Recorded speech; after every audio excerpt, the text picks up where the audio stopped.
second coming. 17 years ago, a lot of those events seemed so far-fetched. But now I'm living through some of the events. I'm actually living and seeing the world change around me. And in Matthew 24, our scripture reading, beginning at verse 35, Jesus basically outlined that as it was in the days of Noah, so it will be when the Son of Man returns. And he points out that in the time of Noah, people were eating and drinking, marrying and giving into marriage. And nothing is wrong with eating and drinking, or marrying and giving into marriage. Nothing is wrong with these activities. But Jesus mentioned these activities to suggest that this was the focus at the time. It was just enjoyment. It was just living for right now. And that was what the condition of the world was in the time of Noah. Everybody was just really enjoying themselves. No one cared about any probationary time, any impending judgment from God. Every man just lived for the moment.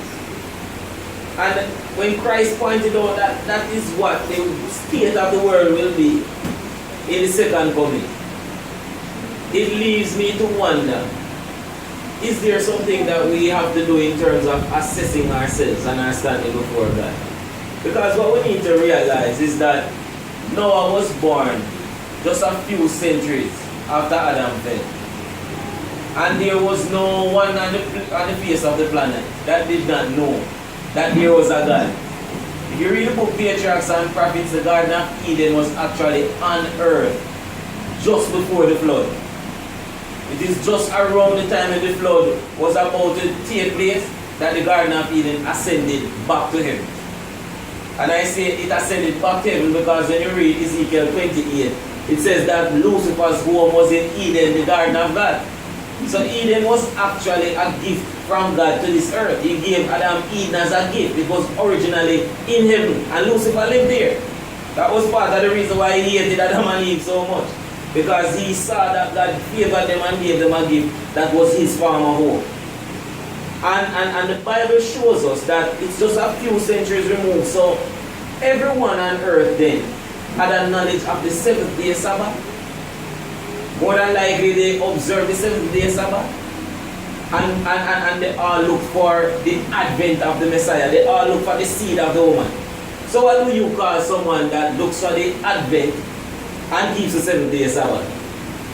You call them what? Seventh day Adventist. So the world's population, I believe, if not all, were mostly seventh day Adventists. So they had church. They had people who knew about a coming Messiah. They knew people who knew about the love of God. They had people who knew all these things. And I'm a part of a society.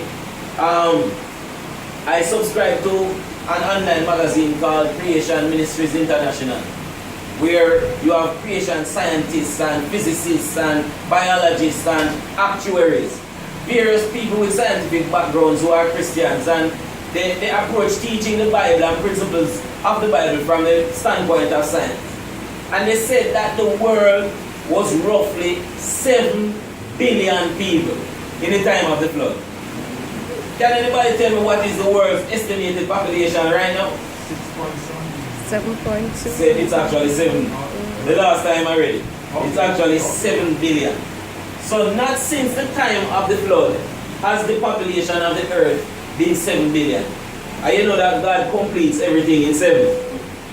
And literally, as it was in the days of Noah, right now we have 7 billion people on the face of the planet.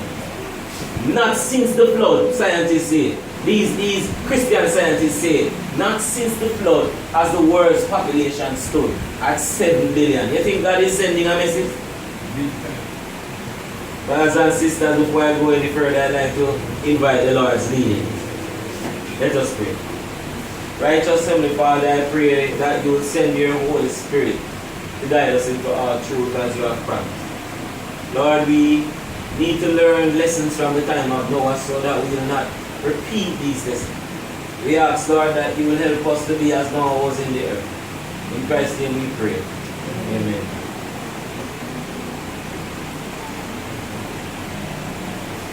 So it outlines that as it was in the day of Noah, so shall it be in the coming of the Son of Man. And we pointed out that the earth's population was 7 billion. Now I want to share a statement with us from the pen of inspiration.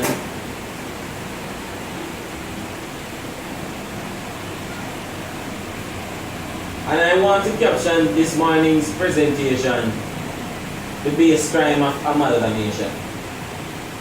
Now, one of the aspects where people have various contentions with the writings of Mrs. White. They said that Mrs. White had various views that they would term false views. And one of the views that you would find on the White estate that they said that Mrs. White is a false prophet for is a statement that I'm about to share with you. She said that God sent the flood for a major reason. She said that there was a major reason why God sent the flood.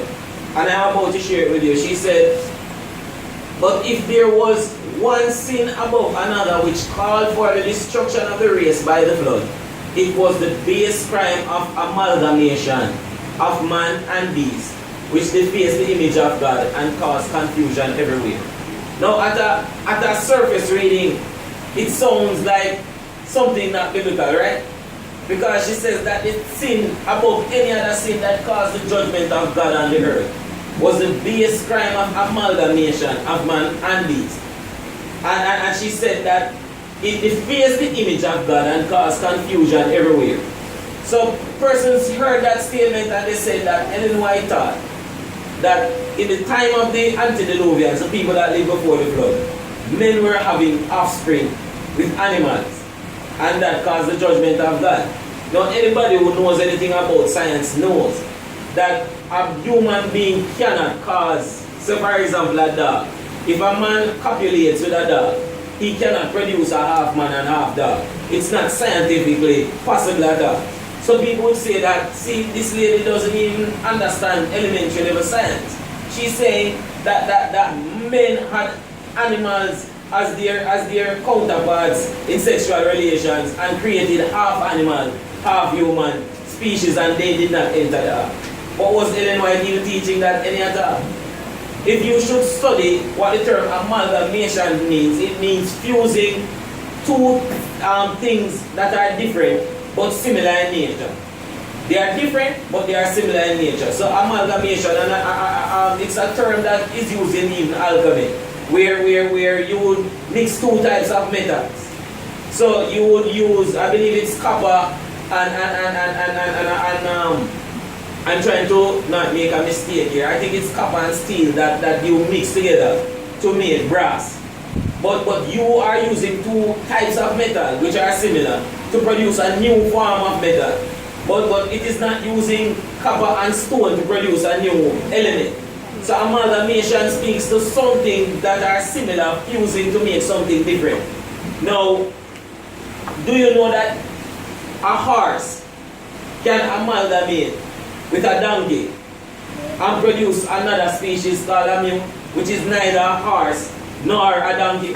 It's something different. It's a new species. That is an example of amalgamation. So what Mrs. White was speaking of is that before the flood, you had different kinds of animals being integrated and intermixed, and you had different kinds of people groups that were intermingling. And I'm going to expand upon that. Now, you might ask the question, is it a sin for different types of animals to crossbreed? Do you know that biblically God said that you shouldn't be crossbreeding animals? Let me show you from the Bible. If every species of animal which God had created were preserved in the ark, she says the confused species which God did not create, which were the result of amalgamation, were destroyed by the flood. Since the flood, there has been amalgamation of man and beast, as may be seen in the endless varieties of species of animals and certain races of men. So she says that you can see examples of amalgamation today. Now, did God create a mule? No. The first mule that came into existence was not created by God.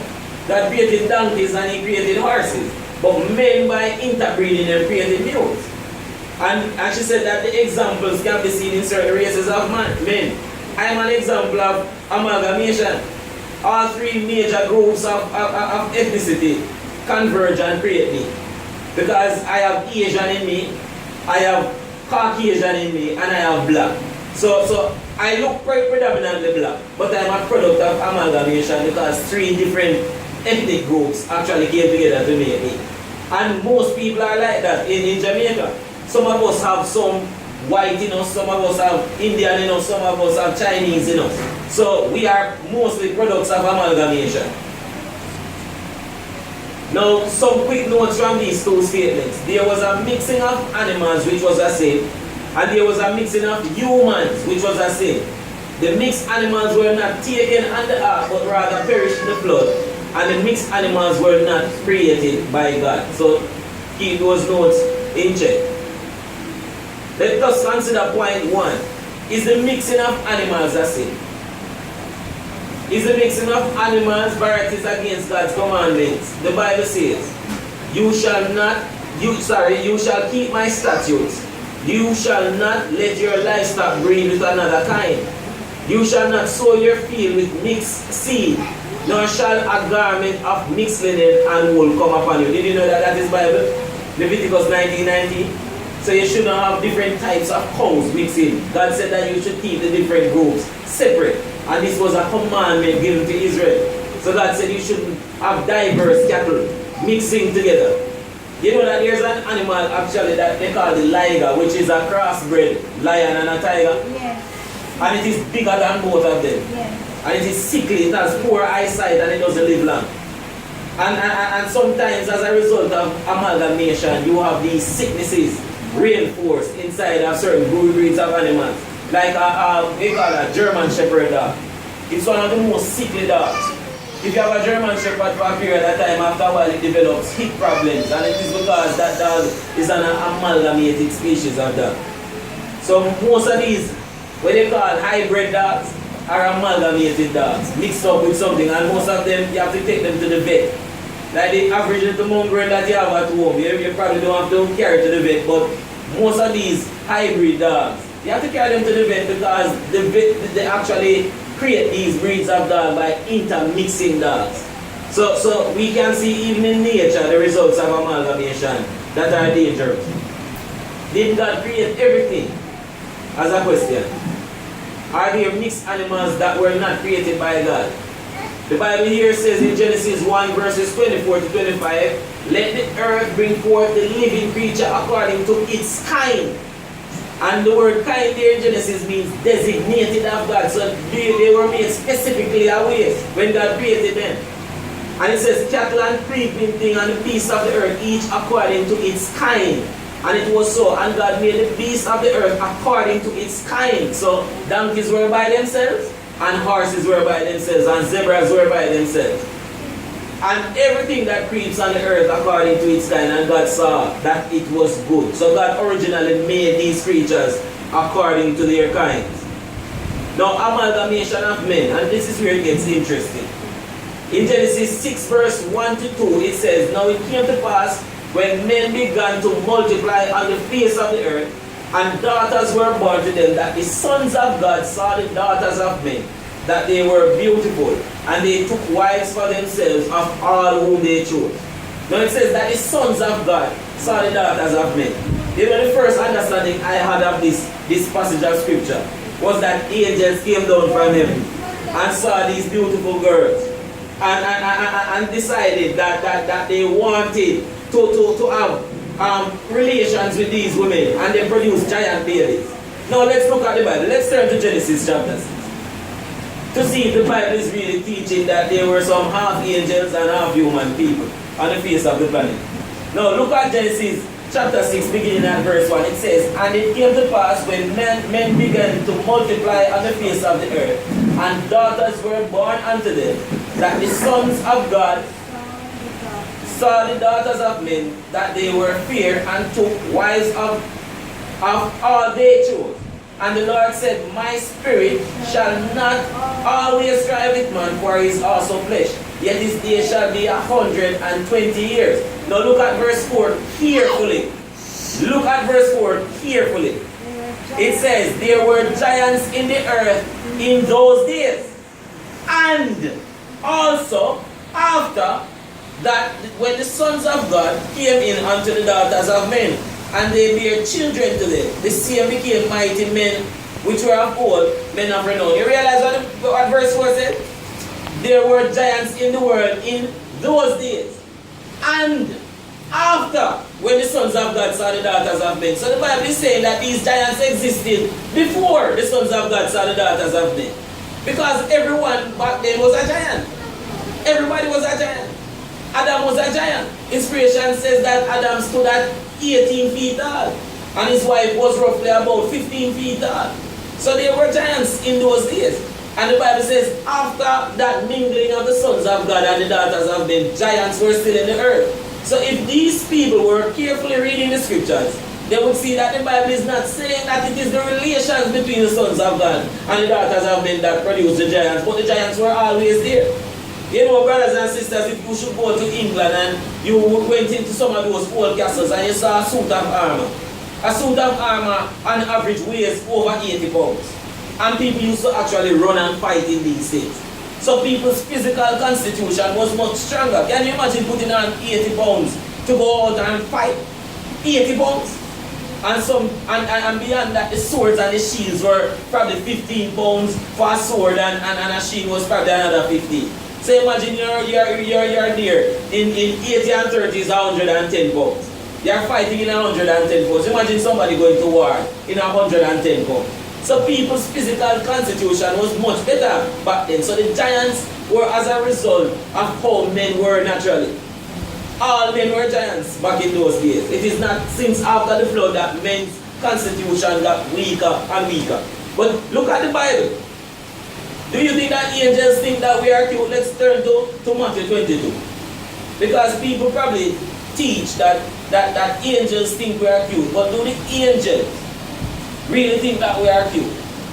Now in Matthew 22, verse 29, Jesus answered and said unto them, you do err not knowing the scriptures nor the power of God, for in the resurrection they neither marry nor are given in marriage, but are what?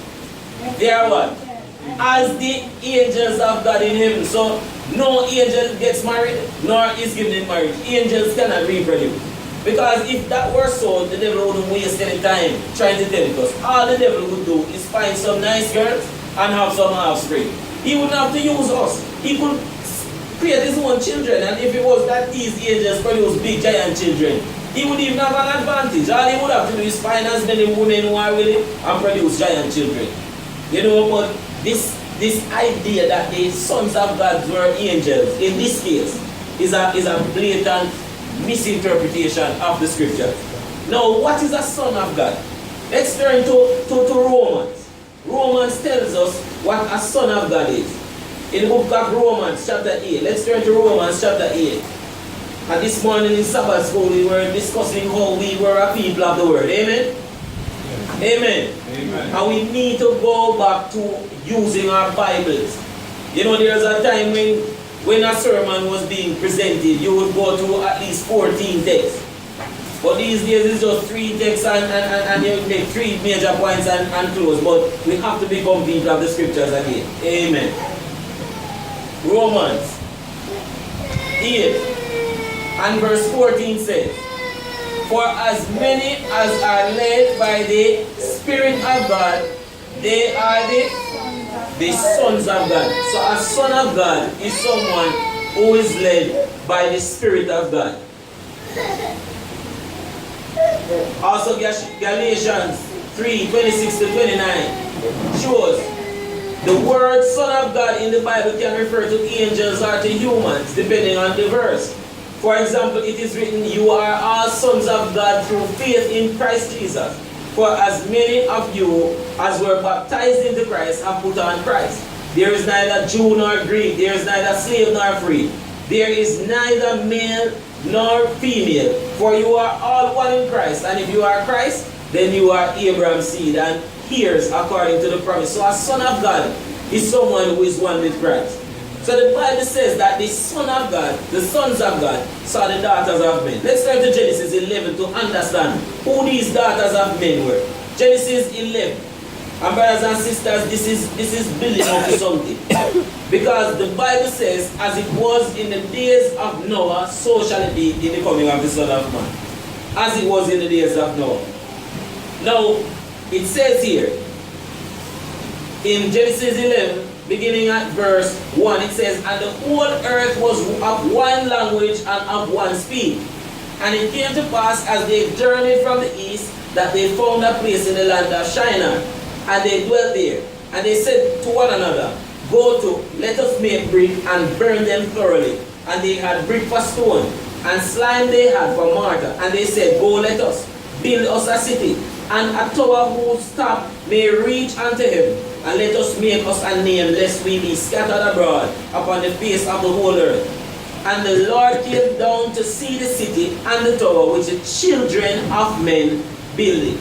Now the Bible called these men who built the Tower of Babel the children of men. You realize that the sons of God are those who are led by the Spirit of God. But the Tower builders of Babel, were they people who were led by the Spirit of God? No, they were led by the enemy. And the Bible refers to people who are not led by the Spirit of God as the children of men. So it was the daughters of these kind of people, people who were not led by the Spirit of God, that the sons of God started to look at. The sons of God started to pay them attention and said, you know what, we are led by the Spirit of God, but we want girls who are not in the church anymore.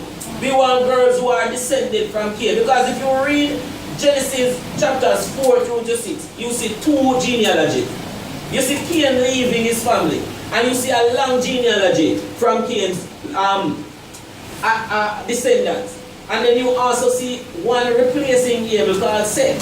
And then you see another genealogy tracing the history of all the children of Seth. But then you see a statement in chapter 6. After you read chapters 4 and 5, you see a statement that the sons of God saw the daughters of men. And all the Bible says is that the faithful children of Seth decided to marry the children of Cain.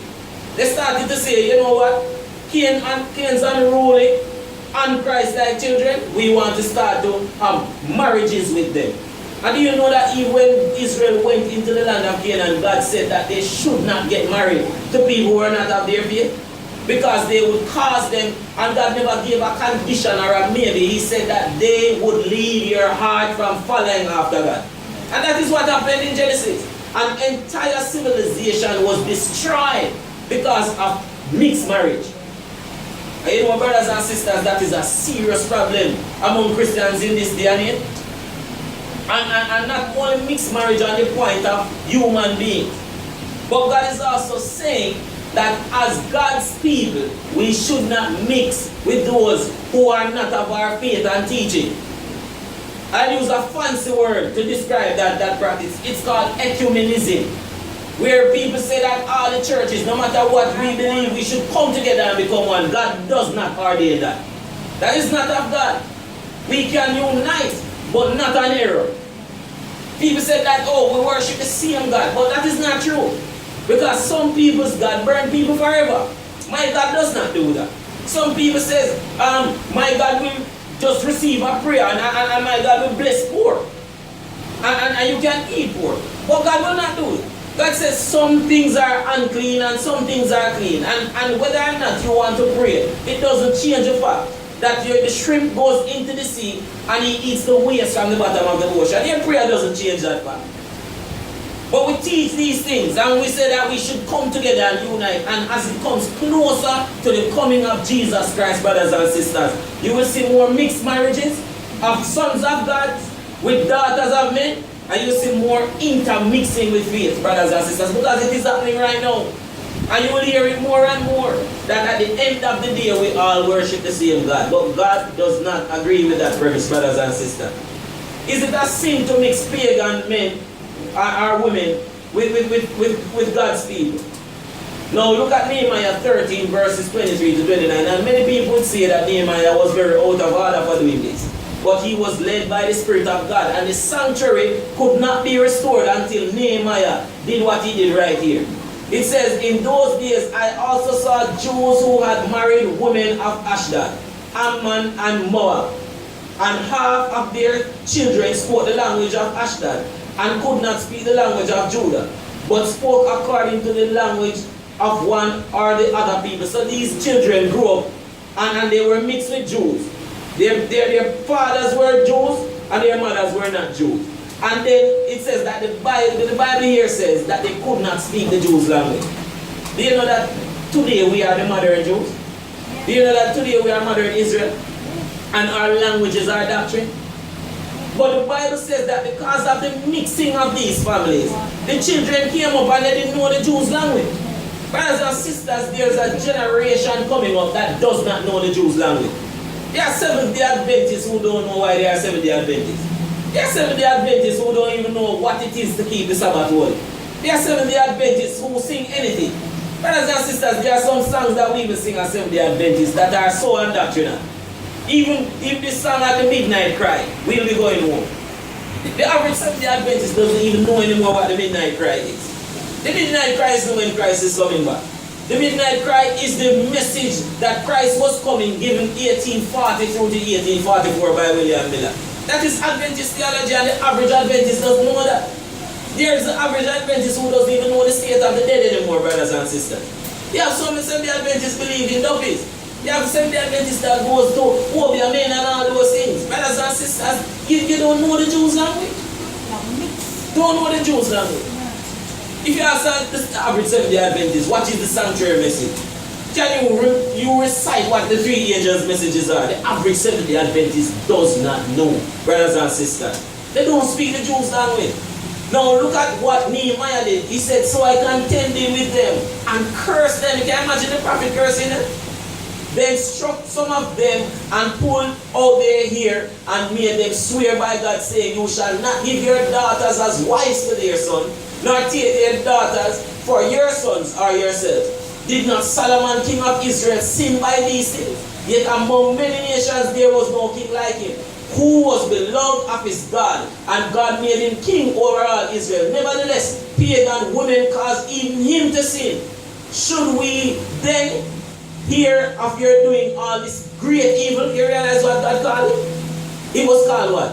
A great evil. It was called a great evil, transgressing against our God by marrying pagan women.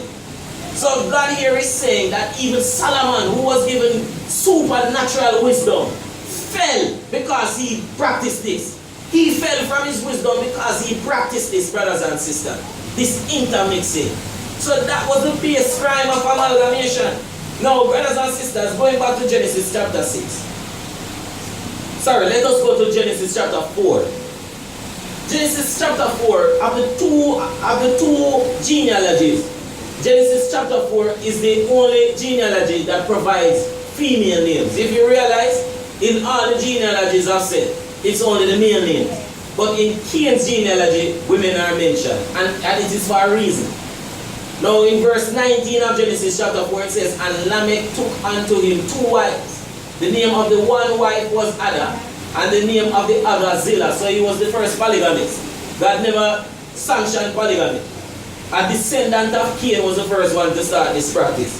And he took two wives. The one was called Ada and the other was called Zillah. And Ada bare Jabal. He was the father of such as dwell in tents, and as such as have cattle. And his brother's name was Jubal. He was the father of all such as handle the harp and organ. And Zillah, she also bare Tubal-Cain, an instructor of every artificer in brass and iron. And the sister of Tubal-Cain was Deama. Now, brothers and sisters, the name Ada. Ada translated, her name, in the Bible, the names meant something. Because Cain's name meant something, it means a scepter. Because his mother Eve thought he was to reign as king. He was the Messiah. And Abel's name means dust because she thought Abel was nothing. So they treated him as nothing. And Seth means a replacement. God has given me a replacement for Cain. But Ada's name means to adorn and to deck. Now, when you think adorn and deck, what comes to mind? Jewelry. The descendants of Cain actually practiced ornamental jewelry wearing. And that is what attracted even the eyes of the sons of God. They started to look at these women and said, you know, there is something extra about them with the earrings and the bangles and all those things. And it caused them to start to look at them differently. Now the name Zilla means to tingle or to make a musical sound. Do you know that, brothers and sisters, these women actually use music to seduce? Do you know that on the borders of Canaan, the thing that caused the Jews to sin or curse God's people because God found favor with them, and he said to get them to sin, Bela, all you have to do is mix in some women and music. And the Moabitish women came into the camp and they started to mix themselves with the Moabitish women. And they seduced the men with music. And it caused this situation in the camp where most of the men in the camp started to die off. Until the Levite Phineas took a javelin and ran through a couple that was in the camp who were not supposed to be together. And that is what stopped God's wrath to be kindled against them. So Zilla means to tingle or to quiver or to make music. No, Nehemiah. And this is where it starts to get serious. Nehemiah comes from a term that means beauty. But beauty not in the sense of your face is beautiful. It means a woman's beauty when she is fully naked. So it means nude beauty. And he saw her fully naked and saw her full woman's beauty. So it speaks of nudity. So this suggests that even in the time of before the flood, that the women who were descendants of Cain actually did not cover their bodies properly. You could see their naked beauty. And that is the more reason why the sons of God actually looked at them. Because the girls in church, remember when Adam and Eve sinned, God, they covered themselves with an apron. Now anybody in the kitchen knows how much of your body an apron covers? Does that apron cover your entire body? When you're in the kitchen cooking and you put on an apron, is your entire body covered? No, it's just your front part that is covered. And like your stomach and so on. But the Bible says God told them to get rid of those aprons, and the Bible said that God covered them with coats. If you read the Bible carefully, it says that God covered them with coats while they covered themselves with aprons. A coat covers your arms and your legs, covers your entire body. So God said, now that you are naked, I don't want you wearing aprons, I want you to wear a coat to cover your body. So the daughters of men actually were exposed physically. Now God says, as it was in the days of Noah, so shall it be in the coming of the Son of Man. I wonder if there will be a problem in the church in the modern time with jewelry. Have mercy. You know that in some countries, if you go to some of our congregations, you'll be surprised at what you see. You go to the United States, people are bedecked in jewelry. I have a friend that says she attends church. Gospel goes. Amen. Everywhere you are a Seventh-day Adventist. There's no one doctrine for American Adventists, another one for Jamaican Adventists. Jewelry in the Bible is unacceptable. And I don't think I have to go through a study on jewelry this morning, because that is not the purpose of this morning's sermon. Because as Seventh-day Adventists, we should be united on that. We should be united on that.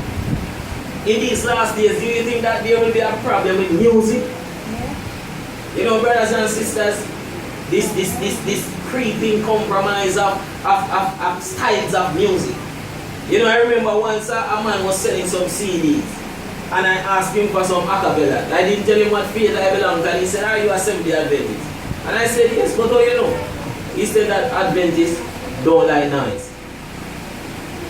This man is not an Adventist, and he's selling CDs to the entire Christian community. And when I asked him, how do you know that I'm an Adventist? Because I asked for a cappella, he said that Adventist people don't like noise. But you know, brothers and sisters, we are moving away from that. Yeah. And you know that the prophet of the Lord says just before the close of probation, there will be music and dancing with drums in our services. She says that is one of the signal things that will happen just before the close of probation. Why is it that Satan is going to bring in drums just before the close of probation? To mesmerize. Thank you, my sister. And you know that the prophet said it over 120 years ago, brothers and sisters. And we are marching straight into that trap.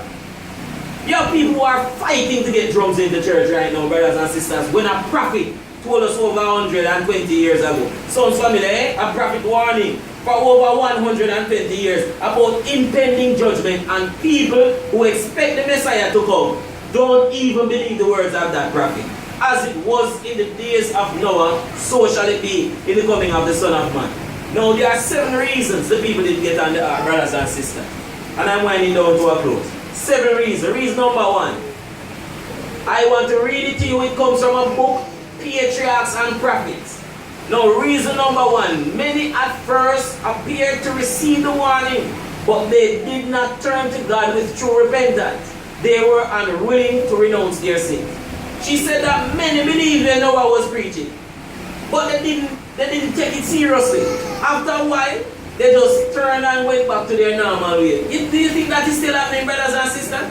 She said many heard the warning and they were convicted, but they didn't give their whole heart to God. So they were unwilling to turn from their sins. Reason number 2. Some were deeply convicted and would have heeded the words of warning, but there were so many to jest and ridicule that they partook of the same spirit and resisted the invitations of mercy and were soon among the boldest scoffers. Some were convicted, started to help Noah build the ark. But then when time came and judgment didn't fall down, these people started to laugh at Noah, and they were worse than the others who never gave any heed to his words before. They were the worst, brothers and sisters. And do you know that still happens today? I remember in 2000 when everybody was afraid of the Y2K bug. That December 31st, 1999, the churches were full of people. Everybody was expecting airplanes to fall from the sky and trains to get the rain. And they became among the boldest scoffers. Reason number 1. Reason number 3, they got caught up in believing that God was too loving. Do you ever hear that today? They said when we serve a loving God. You ever hear that before? That God is too loving to destroy. God will never. God is a God that rubber stamps everything. God is just cool with everything. And people say, my God wouldn't do this, and my God wouldn't do that. And I'm saying, you're right. Your God wouldn't do it. And the funny thing is that if you have a God that is so cool with everything, more than likely your God is you. It's not the God of heaven. The God of heaven, if God was so cool in the cut, and God doesn't care really about any principle, why would he send 2 people out of a garden for eating a fruit? Where in the Bible does it say that Adam took a knife and stabbed his wife, or stabbed the serpent, or reaped any major violence against anybody? All he did was eat something that God said, do not eat it. God said, don't touch it. Don't eat it. Don't eat it. And they ate it. And God said, you cannot stay in this garden and eat from the tree of life because you disobeyed my voice. God is not. Yes, God is love. But God is a God of principle. And do you know that love is a principle? The thing is, we have made love this thing where it is just a feeling and it is devoid of principle. I remember when I was a child, some things my mother would say not do. But when I did it, she would take a strap to me. And brothers and sisters, I thank God every day that she was so serious when it came on to certain disciplinary measures. Because if she did not do that in love, I would not probably be here right now speaking to you. Because at the end of the day, there's that dimension of love that requires principle and discipline. Now, reason number 4, the next reason they said, look at nature. Nature will not allow a flood to take place. Because now I was preaching about this concept of water coming down from the heavens, rain, and they never saw it. And they went to the brilliant scientists of the day and they said, is this possible? Can the earth be flooded? And every man said, no, if this were possible, we would learn that in our colleges. We would know. Nature operates on fixed laws. And the world will continue without ending. And brothers and sisters, even right now, with this climate change issue, people are saying just cut back on industrial work and all these things. And the climate will be regulated. But brothers and sisters, God said this world will come to an end. Even if they should stop the ozone layer from getting these holes, God's word says the world will come to an end because it is sin that is destroying this earth. It's not carbon emissions that is destroying this world, it is sin. And God said because of sin, He will destroy the earth. He will destroy it. But they said that nature is in control and not God. Fifth reason, they assert it in their minds. And this is the reason many of us made the mistake. They asserted that if Noah was preaching something that was true, the men of renown, the wise men, the great men would understand the matter. So one passage of the book Patriarchs and Prophets says that when they used to tell people to come and listen to Noah, they said, let us go and listen to that wild old fanatic. Noah was an extremist. Noah was the man that everybody said that, boy, this man is a madman. Because can you imagine this solitary preacher building an ark on dry land? And he's saying God is going to send rain and he's going to flood the world. And everybody would say, but this is the only man preaching it. Brothers and sisters, let me tell you something. Do you know that churches existed then? Do you know that churches existed then? Scientists existed then. And those scientists were keener in their understanding of science than we are. Churches, clergymen existed then. And they said, but if Noah was really a man of God, he would align himself with the popular churches, the big multinational churches. Noah wouldn't be any localized man building an ark. But was the word of God on Noah's side? And brothers and sisters, the prophet of the Lord says that just before the close of probation, many popular men, big men, with radio programs and television programs will stand in the open air, urging upon the people the necessity of keeping Sunday holy. Many big people will tell you, and politicians, people come and say this thing is necessary. But when probation is closing, it is only a few who will be preaching like now. It's only a few. It is only a few who will be saying, let us do what God said to prepare. And brothers and sisters, you know, one of the things that I realize is that the prophetic voice among us as God's people is hated. You know, I can't understand it. You know, one of the major things that got me baptized was not a crusade, was not a Bible worker, was not any Adventist witnessing to me. The major thing that got me baptized was that I got a copy of a book called The Great Controversy, 1888 edition. And I read that book into the church. I read that book into the watery grave of baptism. And because I read that book, brothers and sisters, it helped to stabilize my understanding of Bible doctrine. And brothers and sisters, when I got involved and became a member of the Seventh-day Adventist Church, I was surprised to see the level of hatred against the spirit of prophecy. I could not believe we had this despotic hatred against the writings of the spirit of prophecy. This morning in Sabbath school we were discussing something called country living. Brothers and sisters, I remember once there was a quarterly about 8 or so years ago, or 10 years ago, where Matthew 24 was being looked at from different angles. I think that entire quarter was about Matthew 24. And the issue of the siege of Jerusalem came up. And I believe it was Police Officers Appreciation Day. And one of the officers was doing Sabbath school. And he just asked a question. If Matthew 24 has a twofold application, the Jews were supposed to leave Jerusalem and go into the mountainside. Does it apply to our time? Do we have to, some of us who have big houses, do we have to sell those houses and relocate? And someone got up in the congregation so livid because of what the gentleman said. He was so angry. What is wrong with our big houses? What is wrong with our big houses? Why do we have to sell our big houses and go to the country? What is it? And he personally attacked the man. And I was wondering, but what is so offensive? What the man said. Brothers and sisters, I live in a house with 7 rooms on it, which some people would qualify as a big house.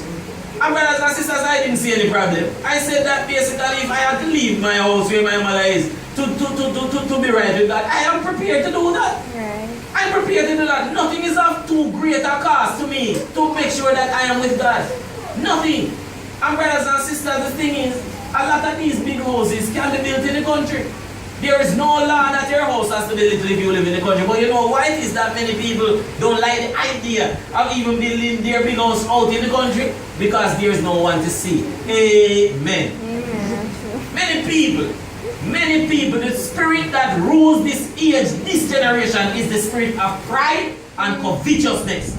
You know, many people just buy these lots on the edge of the hill where somebody can stay on the flat and see their gorgeous house. They'll never build that in any backwater bush or anything like that because no one will see it. Many people build these extravagant houses not out of need but to feed their pride. They want to show off. They want to go around, and brothers and sisters, some people are going to get upset for me saying this, but a lot of people build these houses not because it is necessary. It is out of pride and pride only. Because if you check it out most of the time, if somebody is in need for a shelter, they will not have a room. They will not have a room. They don't even want to spoil their carpets and Sabbath. They're not even entertain persons, and the Bible says that you should be careful in entertaining strangers. Before you so doing, you will entertain angels. But in these last days, brothers and sisters, the prophet of God gives us instructions, and she is hated by many of us who call ourselves Seventh-day Adventists. Hated. The sixth reason, brothers and sisters, she says, as the time of their probation was closing, the antediluvians gave themselves up to exciting amusement and festivity. Those who possess influence and power were bent on keeping the minds of the people engrossed with mirth and pleasure, lest they should be impressed by the last solemn warning. Now, brothers and sisters, I'm going to say this as a disclaimer quick. I have no problem with recreation. Even the prophet of God said that recreation is as important as work. But you know, brothers and sisters, sometimes most of us focus too much on recreation. Too much on, what you call those things, socials and having a grand time and so on. Brothers and sisters, I believe in that. Even tonight, I will be having a grand time on your beach. I will be having a grand time, and I believe that you should socialize. But brothers and sisters, it should be balanced. You should be settled in Christ and socialize. But most of the time, and Mrs. White here in Patriarchs and Prophets said that when Noah was preaching, you know what they decided to tell the young people? Don't listen to Noah. And the more Noah preached, they decided that they would start having these carnivals. And they used to have these nice amusements, and they would tell the young people, don't focus about the world coming to an end. Have a social, buy some food, skip and dance and sing. Stop listening to this fanatic. But you know, brothers and sisters, I want you to read the book Patriarchs and Prophets. You see, the first day when the rain started to fall, people were really wondering if Noah was right. Day 1, they were just wondering. Day 2, water kept coming. Day 3, water kept coming. Day 4, more water. Day 5, they started to see the water running down the road like streams. Then day 6, they started to realize that this water wasn't going anywhere. Day 7, it started to just continue more and more. Their houses started to get waterlogged and the wood started to seep and all those things. They 8, they started to just see the water coming into the house. They had to abandon the house. And the prophet of the Lord said that as the water started to rise and rise and rise, these parents would tie their children on some large animals like elephants, big animals. Some people say that they think it's dinosaurs. Mrs. White just calls them massive animals. And these massive animals would go higher and higher to the highest mountains. But what they realized is that after 25 days, the water was following them. After 30 days, the water was following them. By 40 days, these mountains were covered. And these young people had to drink the water that killed them. They had to slowly drink it. Can you imagine you are trying to save your children? And all along in their minds, all these parents could remember is that man called Noah, that they would laugh at for 120 years. All they could remember was Noah. And you know that when Noah saw that probation close, you know God's angel came and shut that door. So even if Noah wanted to come out to save his cousins, and brothers and sisters, guess what? If you read the Bible carefully, the Bible said Lamech had sons and daughters after he begot Noah. So Noah had nephews, Noah had nieces, Noah had cousins. Noah is just like me and you. Noah had family members, because you don't see Noah's brothers in the ark. Noah had younger brothers and sisters, but why were they not in the ark? Some of them probably died in the Lord before the flood, but many of them, many relatives were outside. Brothers and sisters, salvation is a personal thing. And as it was in the days of Noah, brothers and sisters, you know that there are going to be some parents in the ark of safety in Christ. And there are going to be children outside. And for some children, they are going to be saved and their parents are going to be lost. Brothers and sisters, so it was in the day of Noah. People saw it as a light thing to just, oh, yes, let him preach. And one day rain will fall. And they started to laugh. The Bible said for 7 days, there was no rain. Noah sat in that ark and an angel shut Noah in, and for 7 days the people laughed. For 7 days, it just looked like these people were the most stupid people on the planet. Imagine over 1 million people surrounding an ark, laughing you to scorn.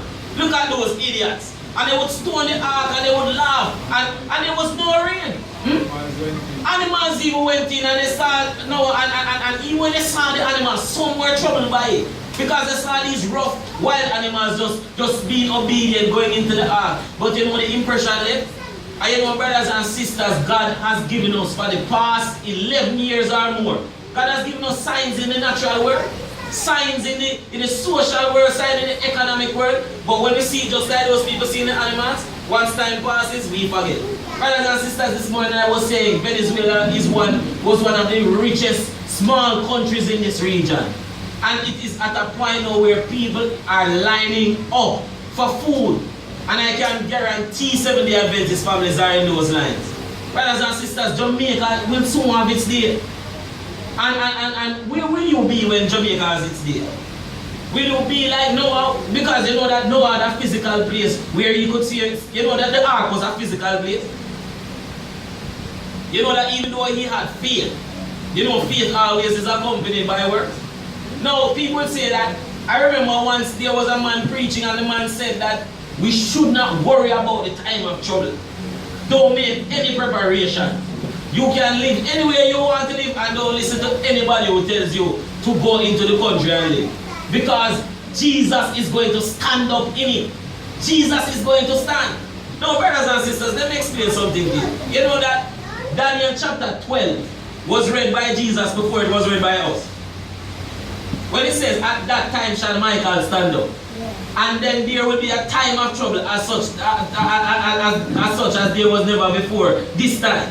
Now, do you know that Daniel chapter 12 was read by Jesus long before us? Because the Old Testament was Jesus' Bible. So there was an application to Daniel chapter 12 in the time of Christ. Amen? Now, when destruction went on Jerusalem, who is Michael? Who is Michael? Give me another name for Michael. Christ. Who is this archangel, chief messenger, who is like God? The name Michael means one who is like God. Who is that angel? Jesus. And he's not a created being. It means he's the chief messenger. Archangel means chief messenger. Now, Michael the archangel stood up. But in the time of the disciples, how did he stand up? He stood up and said in Matthew 24, when you therefore see the abomination of desolation spoken of by Daniel the prophet stand in the holy place, then ye which are in Judea flee to the mountains.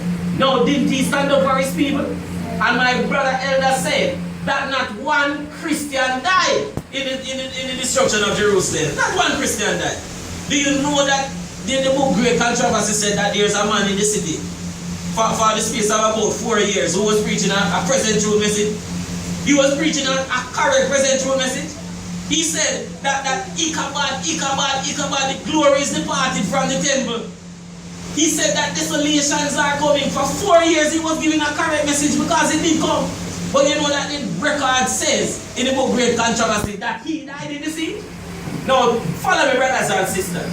If this man is giving a correct message in the city, 100% correct. He forecasted a prophetic event and it came to pass 100% correct.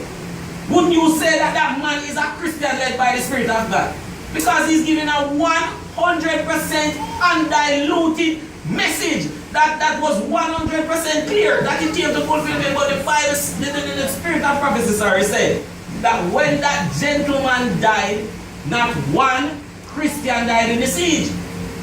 So isn't it clear that that man wasn't a Christian? Yes. So can you be in the city giving a message that is 100% correct? But if you are caught in the calamities in the city, God does not consider you a Christian? Because that man should have been in the mountains with the other Christians. He should have said not one Christian died.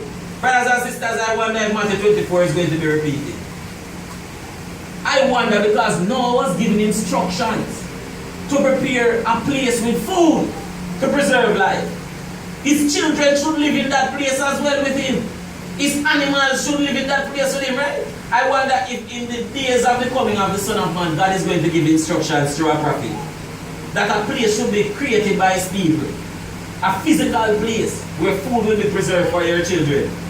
Where your family can find food in the hard times. And where in any crisis. Because after a while, the spirit of prophecy says that they will seize your land. And then you will have to depend on Isaiah 33 and the nations of the rocks. But brothers and sisters, I want you to understand something. You see, this time of trouble, it will come in phases. Before there is a Sunday law and a death decree, you will have economic crisis. That is happening now in Venezuela, and it will happen in Jamaica before a national Sunday law is required worldwide. It will come, brothers and sisters. It is coming. Right now in Greece, the people have to be rationing their funds, and they have to eat a specific quota. They have to eat a specific amount every month. And you know who will help them to be in that situation? A monetary fund that is international. Said that they are going to help them, and then after a while, they went all the way down. I wonder if Jamaica is getting help from a monetary fund that is international. I wonder if that is the future of Jamaica. And brothers and sisters, Seventh-day Adventists have been warned over 120 years. And if you find yourself in a food line, brothers and sisters, the next step is the mark of the beast. Because I'm going to illustrate something. Because a lot of Seventh-day Adventists are saying that you don't have to worry about the Sunday law here. Because when it passes in America, we still have a lot of time. No, look at this, brothers and sisters. Imagine this church as a classroom. But this classroom also represents the entire world. Now, my sisters at the front represent the United States of America. But nobody in the classroom has studied for the text. Nobody is ready for it. Nobody has studied or prepared. If I start handing out the test papers at the front, will it make a difference? And when I get to the back, who will pass? No. If nobody is prepared for the test, and I come early Monday morning and I start handing out test papers, and you get it, Sister T. Wallace gets the test first. Does it matter if you get it after her? If you have not studied? And if my friends at the back get the test afterwards, does it matter if it comes? You have already failed because you have not prepared. And that is what it will be in reality, brothers and sisters. If you are a Seventh-day Adventist in Jamaica and the national Sunday law passes in the United States of America and you are unprepared, you are already lost. It doesn't make any difference if it is over there first. You can't get it right in those last minutes because crisis does not make your character. It only reveals what is in you already. The worst will come out, and I'm telling you, brothers and sisters, you can come here Sabbath after Sabbath if you want to. But if you are not in Christ, when that food line is established, you will be joining it because you did not prepare. The ark was a physical place. The ark had real food in it. And the seventh reason why the antediluvians drank the water which destroyed it was because it was too late. That's the seventh reason. It was too late. When that door was shut, no one could go in and no one could go out. The ark was forever closed. And brothers and sisters, even when Noah wanted, you know that is why a divine being closed that door. You know, if God had given Noah the padlock and just said, Noah, I give you in charge of, I leave you in charge. You know, Noah would every day open that ark and let somebody in. Because Noah heard it. Now, brothers and sisters, the Christian Ministries International says that at that time the world was 7 billion people. Can you imagine a sea of people surrounding your ark and they are crying all at once? Can you imagine all those little children and the teenagers and all those people crying to get into the ark? If you were Noah, wouldn't you want to own that ark? But God said, hey, you know, if they got a chance to get into that ark, the destruction and the evil would start all over again. God saw their hearts, and when God closed that door, it was because God realized it was too late. Now I was nailing that nail into the wood for over 120 years. Those people saw the animals going. Those people saw Noah curing the wood. His faith gave proof that he believed that God would set the rain, but it didn't mean anything to them anymore.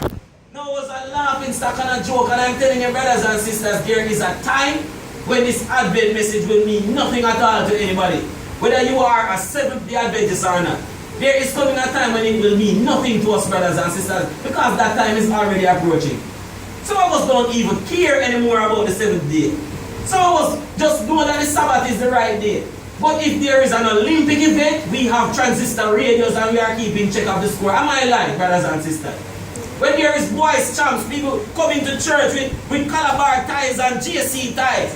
Am I lying, brothers and sisters? The gross irreverence for God's day. It is already upon us, brothers and sisters. Nobody cares about reverence. You know, people get up early in the morning. I know the other day I was going to country and I saw people going into Kingston 4:30 in the morning to get to a job early. But when it comes down to God's holy day and to meet with God on his holy day, we just sleep. And we can sleep until 11 o'clock. We don't even care. Am I lying, brothers and sisters? No. It has reached a point where we do not care. We do not respect God enough. If you can get up, and I say without apology, if you can get up 6, 5, 5:30, 4:30 in the morning to ensure you are early at a man's job, and you get up every week late for God's service, you have built an idol out of your job. I say it without apology. Amen. Brothers and sisters. And we have come to the point where God is so cool with everything. We just leave God things up. God is so wonderful. God is so loving. Just like the antediluvians, God is so loving. I can take church for granted. God is so loving, I don't have to do anything. God is so loving, I don't have to put out any effort because God is love. But brothers and sisters, the point came when it was too late. And now I belong to an Adventist household. And I hope to God that Lamech died before the flood. Because the only one I knew that was faithful according to inspiration that died before the flood was a man called Methuselah. But the other nieces and nephews, we don't know. But some died. We just don't know if they died in the Lord. But brothers and sisters, I know that many live outside of the Lord. And Noah's relationship to them could not save them. Some of us have families. And do you know that our even more severe judgment is coming? Because God promised that it's not water like the last time. It's fire. And brothers and sisters, many of us are prepared for that fire. And many of our family members are. And if we are to survive what is coming, brothers and sisters, we need a different experience with Christ. It said here, Noah's light was to shine forth for 120 years amidst moral darkness of people who were encompassed within a certain limit of years. Under Noah's direction, his carpenters, you hear what he said? Under Noah's direction, what? Is what? Carpenters built an ark. So some of these carpenters didn't make it in. I know many of us are building up the work of God with our money, building up the work of God with our time. But you know that when the real crisis comes, many of us will take our hands off God's work. Because preparation is more than just doing something. It's more than just giving an offering. It is giving your entire heart and soul to God. It is giving everything. It says here, and they were impressed, but day by day, with the unwavering faith, the unswerving integrity of the messenger of God. Every blow of the hammer, every advance that was made was a warning to the world of the flood that swept away the unbelieving, ungodly. Noah's faith was a working faith. It was a saving faith that moved him with fear and led him to act in accordance with the word of God. This is the quality of faith that will save the soul. Is it yours? Do you have a faith that works? Or is it just a faith that believes in God and pray and all those things? Because you know, the prophet of the Lord says, those who do nothing but pray will soon cease to pray. So you must pray and work. Now, this is the last statement I have to share. It says, God's purpose in giving the third angel's message to the world is to prepare a people to stand true to him during the investigative judgment. Are we in the investigative judgment now? Yeah. So God needs to prepare a people to stand true to him in the investigative judgment. Now I want you to look at something. This is the purpose for which we establish and maintain our publishing houses, our schools, our sanitariums, our hygienic restaurants, our treatment rooms, our food factories. This is our purpose in carrying forward every line of work in the camp. Now, brothers and sisters, there are some tenets of our faith. There are some branches of our faith that we need to stand true to God in investigating judgment. Is Jamaica missing some of these things? I want you to look at the list and tell me Jamaica is lacking in some of these things. Because I want you to look at a particular word called sanitarium. And I want you to not confuse the word sanitarium with hospital. Because a sanitarium and a hospital are completely different things. A sanitarium is where the 8 laws of health are promoted. A hospital is where people try to cure people with drug medication. Well, I shouldn't even say try to cure, they treat you with drug medication. Because I don't even, as I might get in trouble for saying it, but I don't even believe most of these people want people to be cured. I don't even think that. Because most drugs don't even cure disease. My mother worked in that industry for all my life. And basically, I can tell you by my own knowledge and experience that drugs really don't cure disease. They hide symptoms and they trick your brain. But once you get off them, the symptoms come back with even more force. Most drugs don't really. Some drugs probably do something to the disease, but for the greater portion, brothers and sisters, it doesn't. Now, if we don't have sanitariums, do we have hygienic restaurants? Health food restaurants owned by Seventh-day Adventists? And brothers and sisters, we like it when somebody bashes the Sunday man. And say the Sunday man don't know the right day. And they don't know what is the Sabbath, they don't know this and they don't know that. But you know, we kind of get very protective when the light turns on us. But brothers and sisters, we need this. You know that this is one of the things that will help us to stay out of the food lines like what they have in Venezuela. Brothers and sisters, we have no health food factory. And the prophet of the Lord says that in every country where our message goes, we are to establish health food factories that make food from the countries wherein the message goes. And we are not, Chancellor says in the book called Counsels and Diets and Foods, that we are not to teach our people to depend on imports from the United States of America. Because the time will come where the duties get so expensive that the poorest people in the country cannot afford the food. Is that a reality in 2016, brothers and sisters? Yeah. Do we grow wheat in Jamaica? I learned recently that cassava can actually make flour. And that you can make flour from breadfruit. And bananas. Well, I'm learning that this morning. You see, that there is so much food around us to use. I've seen videos and news where people are throwing away bulk food like tomatoes and so on. Hogs are eating it, brothers and sisters. We should have health food factories. The amount of food that can be made from cassava, brothers and sisters, are we making it? And you can't expect the world to do it. Because we are the light to the Gentiles. Do you know that if we were doing this work, brothers and sisters, more than likely we wouldn't need groceries? You know that people would look to Seventh-day Adventists as the head? You know that people think that Seventh-day Adventists are the most advanced thinkers on the planet? You know that people would run into our church if we were doing this? If we had institutions providing food for the poorest Jamaicans, do you know that in a crisis, everybody would come to the Seventh-day Adventists for food? We would be like Joseph to the people, brothers and sisters, because Joseph had the foresight to prepare a literal storage room to store the corn. Brothers and sisters, are we as Joseph? Are we as Noah? Is God expecting more from us as Seventh-day Adventists? Because, brothers and sisters, 3 angels' messages in words cannot full a belly in a hungry season. You know that when somebody is hungry, just telling them about fear God and give glory to Him, for the hour of His judgment is coming, doesn't make any difference. You know that the prophet of God says that soon there will be no work that Seventh-day Adventists can do, except in the lines of medical missionary work, where you learn how to use the 8 laws of health and natural things that God provides to help the sick. Are there medical missionaries in this church this morning? Brothers and sisters, you see how broad our work is? And we don't have time. We have lost time and we can't restore time. We can only redeem time.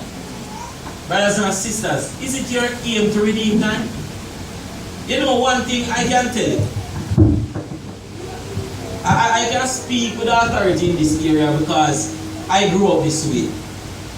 Brothers and sisters, hearing about this man called Jesus Christ isn't impressive to anybody. I grew up hearing from different churches. I've studied with all the churches. All the major denominations, Jehovah's Witness, Roman Catholics, Presbyterians, Baptists, Pentecostals, Church of God and Prophecy. I've gone through all of them. Mormons I've even studied with. I was searching for God all my life, but I can tell you something as a former secularist. Just hearing about Jesus isn't impressive. That isn't impressing anybody, brothers and sisters. Just everybody tells you about this man that died on a cross. And every Easter I used to watch the movies, Jesus of Nazareth, and all those wonderful movies where you see them nailing him up on a cross. I used to watch those movies, and all I felt was just a little pity for it. But I never saw any need in going to God because I thought Christianity was just a waste of time. I didn't see God practically working through a church until I got the book, Great Controversy, and I started to really read the writings of Mrs. White. And then I started to realize that there was really a faith on the planet, that God rose up with several arms that address the human needs. Humanity needs health and wellness, right? God rose up a church to address that. Humanity needs child guidance, right? God rose up a church to address that. Humanity needs food and proper food too. God rose up a church to address that. God rose up a church to address education. You know that God rose up a church to address economic downfalls. You know that God rose up a church to address joblessness. You know that God rose up a church to address all the maladies that humanity faces.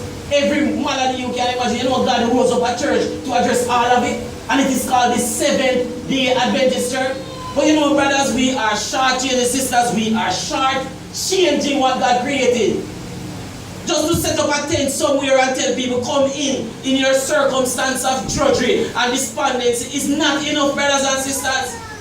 You can't just tell people that Christ is for the crisis and just come to Christ and just hope that one day a job will come into your laps. You have to create that job and teach that man how to fend for himself. That is what the Seventh-day Adventist Church is created for. It is to restore man in all areas of his faculties. It is to restore the social man, the spiritual man, the physical man. Am I not preaching the gospel of Jesus Christ? When Jesus came to earth, was Jesus addressing the physical, social, and spiritual aspects of them? Or did he just come and home and take somewhere and preach? Jesus wanted men to be restored to the image of God, and that is still the work of the Seventh-day Adventist Church. And whether or not all of us decide to do that work, brothers and sisters, there are going to be a class of people who will do it. God will have a class of people who will do it. Not everybody is going to get it right. Because you know what, brothers and sisters? We have come to an age where even Christianity is selfish. And you know why it is that we focus more on sitting in little rooms and exchanging ideas about God while the earth outside is suffering? You know why? Because we don't want to love people. We don't want to help anybody. We don't want to shorten our own money. We want to live for ourselves. And Isaiah 58 tells us. Go and read it. Isaiah 58 tells us those who will shine their light. It says those who need their bread to the hungry, and clothe the naked, and hide not themselves from their own flesh. If you are not loving people and embracing people, and if you don't have a plan for every human being, whether they are Seventh-day Adventists or not, you should be having a plan for Jamaica. We say this pledge before God and all mankind. My sister, I am cognizant of that. Before God and all mankind, I pledge the love and loyalty of my heart, the strength and vigor of my body, in the service of my fellow citizens. I promise to stand up for justice, brotherhood, and peace, to work diligently and creatively, to think generously and honestly, so that Jamaica may, under God, increase in beauty, fellowship, and prosperity, and play her part in advancing the welfare of the whole human race. You know that every time I put my hand over my breast and I say those words, I honestly take it to heart. That is my vision. That is the Seventh-day Adventist vision. To pledge to God with all your being, to live for everybody. not yourself. And if it is your resolve, brothers and sisters, to be more than just someone who sits in a building. Because it's easy to sit in a building. But will you have a plan for the man out there in the street? People at Port Royal doesn't want to get a truck. People at Port Royal don't want a truck. They don't want a truck or a boat. They don't want that. I can tell you the average man out there smoking his ganja is because he has problems on his mind. He's stressed out and he doesn't know what to deal with them. So he escapes in the ganja and he doesn't want a truck. He wants somebody to hold him by the hand and say, brother, I am going to help you to stabilize your life. Are you ready for that work? And if it is that you are ready, whether you are a child or to the oldest adult in this room, and ask you to stand to your feet, if you are ready for it. Because you know a child, you know this morning I was so proud to see the two little brothers managing the sound system. Amen. I was so proud of them. Because they have assumed a responsibility. And you know sometimes we only focus on children giving trouble, but when they do good, we're supposed to commend them. These two little brothers, he sat here quiet and well-behaved, and I saw my brother that get up at several junctures to monitor the system. You know what some churches know, young person cares about that even older than them. If it is your resolve, brothers and sisters, and I'm sorry that I took so much time, but brothers and sisters, God wants a people who will do more than attend church. God wants a people who are prepared to work for it. Let us pray. Our righteous Heavenly Father, we thank you for your love and we thank you for your grace. We are asking, Lord, that you will prepare a people to do your will. Lord, Noah built a physical place. Noah provided food to sustain all who will come into the ark. And Noah also provided a message of hope. Lord, we pray that as Seventh-day Adventists, we will lead that to the world. That we will stand as Noah stood in his place. Father, forgive us for where we have sinned and come short of your glory. And we ask that you will be with us forever. In Christ's name we pray.